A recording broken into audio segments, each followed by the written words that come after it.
Welcome back. ఒక పక్క ఆంధ్రప్రదేశ్ రాష్ట్ర అవతరణ దినోత్సవాలు జరుగుతుంటే మరో పక్క దీన్ని వ్యతిరేకిస్తూ ఉస్మానియా విద్యార్థులు గన్ పార్క్ వరకు ర్యాలీ నిర్వహించబోతున్నారు. మా ప్రతినిధి నగేష్ తో మాట్లాడి మరింత సమాచారం తెలుసుకుందాం. నగేష్, ర్యాలీ ప్రారంభమైందా?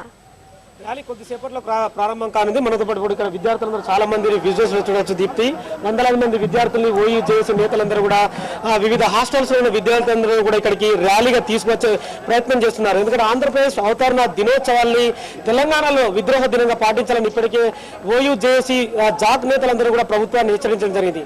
ఈ నేపథ్యంలో సపరేట్ తెలంగాణ నినాదం వచ్చినప్పటి నుంచి కూడా సపరేట్ తెలంగాణకు సంబంధించిన అంశాన్ని ప్రభుత్వం ఒక తెరపైకి తీసుకురావాలనే ఉద్దేశాన్ని కూడా వీళ్ళు వెల్లడిస్తారు. ప్రస్తుతం మనతో పాటు కొంతమంది విద్యార్థి నేతలు అంటే ర్యాలీ ఎలా నిర్వహించబోతున్న విషయాన్ని మాట్లాడడానికి, అంటే ర్యాలీ మీరు ఎంతమంది విద్యార్థులతో తీసుకెళ్తున్నారు, అంటే మీ వ్యూహం ఏంటి?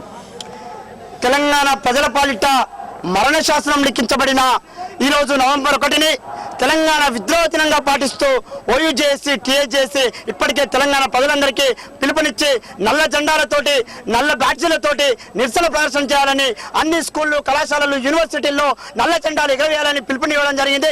అందులో భాగంగానే ఉద్యమ కేంద్రమైన ఉస్మానియా యూనివర్సిటీ ఆర్ట్స్ కాలేజ్ నుంచి అమరవీరుల స్తూపం వరకు శాంతియుతంగా ప్రజాస్వామ్యబద్ధంగా రాజ్యాంగానికి లోబడి వందలాది మంది విద్యార్థులు ఈరోజు శాంతియుత నిరసన ర్యాలీని జరపడానికి మేమందరం సన్నద్ధమైనాం.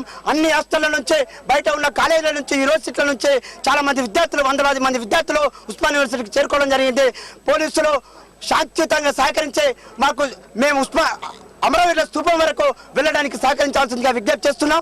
దయచేసి మమ్మల్ని రెచ్చగొట్టే ప్రయత్నాలు చేయొద్దు. ఈరోజు ప్రభుత్వంలో ఉన్న కీలు బొమ్మలుగా మారిన మంత్రులు కోమటిరెడ్డి వెంకటరెడ్డి లాంటి వాళ్ళు, దానం నాగేందర్ లాంటి వాళ్ళు, ముఖేష్ గౌడ్ లాంటి వాళ్ళు ఇలా తెలంగాణ ప్రజల పాలిట ద్రోహులుగా మిగిలిపోయే అవకాశం ఉన్నది. ఖచ్చితంగా వాళ్ళని తెలంగాణ ద్రోహులుగా చిత్రీకరిస్తాం. ఆంధ్రప్రదేశ్ అవతరణ బహిష్కరించాలని పిలుపునిస్తుంది.